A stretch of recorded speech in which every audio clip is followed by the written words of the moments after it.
ప్రాచీన శాస్త్రీయ అత్యాధునిక వైద్య విధానాలను వినూత్నంగా ఒకే గొడుగు కింద అందుబాటులోకి తీసుకొచ్చింది మెడి9 ఇంటిగ్రేటెడ్ మెడికల్ సిస్టమ్. ఇప్పుడు ముఖ్యంగా ఏంటంటే తెలంగాణలో నిన్న పిసిసి చీఫ్ సంచలన వ్యాఖ్యలు చేశారు. ఆ వ్యాఖ్యలు ఏంటంటే ఈ 5 సంవత్సరాలు రేవంత్ రెడ్డి ముఖ్యమంత్రి, ఫ్యూచర్లో భవిష్యత్తులో బీసీ బిడ్డ ఖచ్చితంగా తెలంగాణ రాష్ట్రానికి ముఖ్యమంత్రి అవుతారు, కాంగ్రెస్ పార్టీ చేసే సత్తా ఉందని చెప్పేసి ఆయన వ్యాఖ్యలు ఎట్లా చూస్తారు? మహేష్ కుమార్ గౌడ్ గారు మాట్లాడినటువంటి మాటలు వేరు. దాన్ని అనవసరంగా వక్రీకరించి ఏకంగా వచ్చేసారి బీసీ ముఖ్యమంత్రి అని చెప్పేసి ఈ 5 ఏళ్ళు అని చెప్పారు ఆయన. వారు మాట్లాడింది ఎప్పుడో ఒకసారి ఖచ్చితంగా బీసీ ముఖ్యమంత్రి అవుతారు. బీసీల పక్షపాతి కాంగ్రెస్ పార్టీ సాహసోపేత నిర్ణయం తీసుకొని కులగన్న చేసినాము.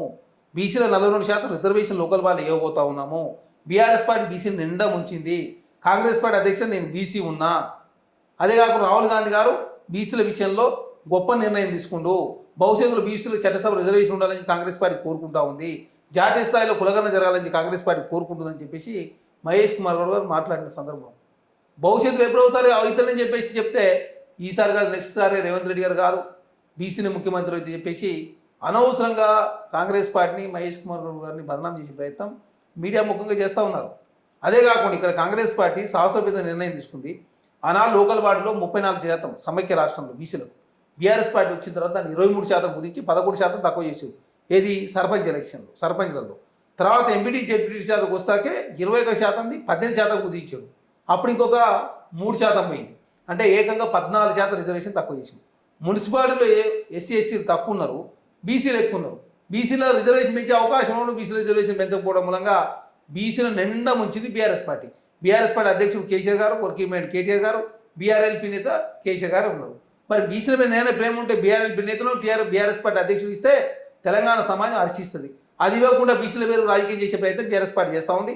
ఆనాడు సమగ్ర కుటుంబ ఇంటింటి సర్వే నిర్వహించి కనీస రిపోర్ట్ కూడా బయటపెట్టింది. ఒక కుటుంబం, ఒక పార్టీ, ఒక వ్యక్తి మాత్రం చేసినట్టు సర్వే కరెక్ట్ అని చెప్పేసి బీఆర్ఎస్ పార్టీ ప్రచారం చేసుకుంటూ తెలంగాణ రాష్ట్రంలో ప్రజాప్రభుత్వం బదనాం చేసే ప్రయత్నం బీఆర్ఎస్ పార్టీ చేస్తూ ఉంది.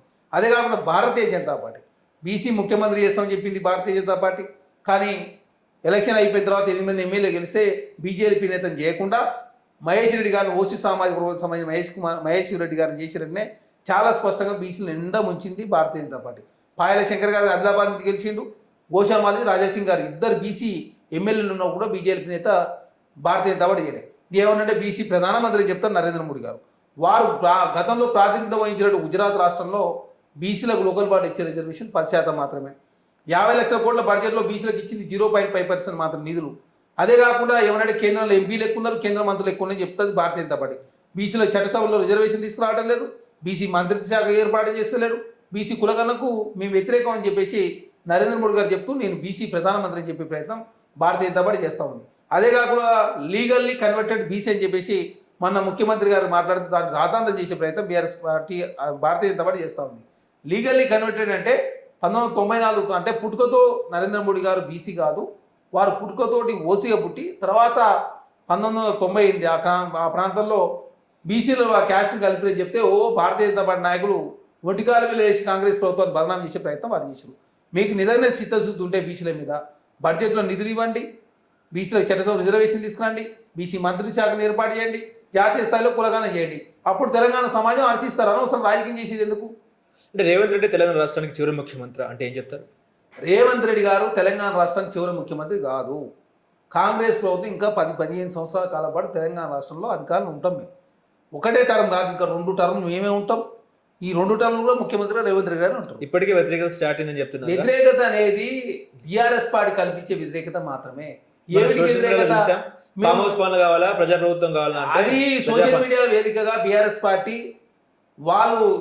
వాళ్ళ సోషల్ మీడియా ఉందని నిరూపించుకోవడం కోసం కాంగ్రెస్ ప్రయోగించినటువంటి ప్రయోగంలో బీఆర్ఎస్ పార్టీ తేలిపోయింది.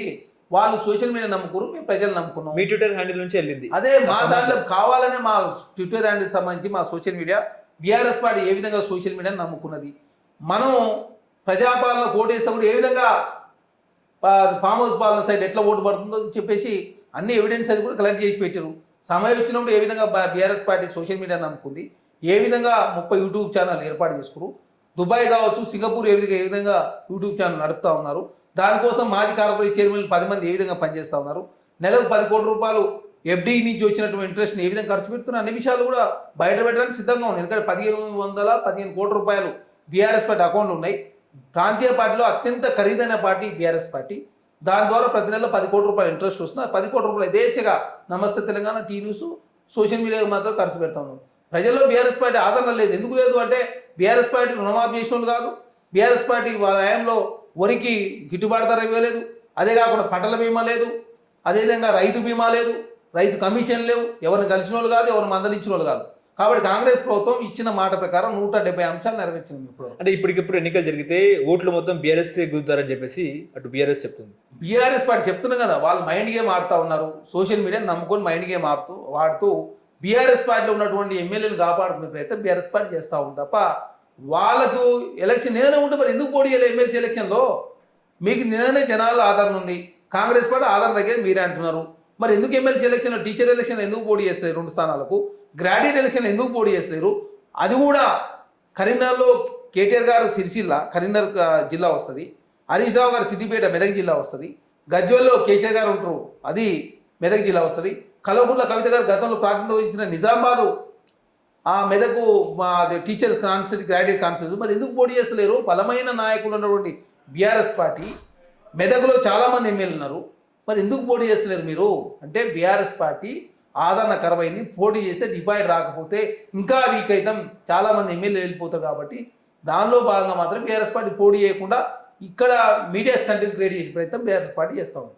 ఓకే.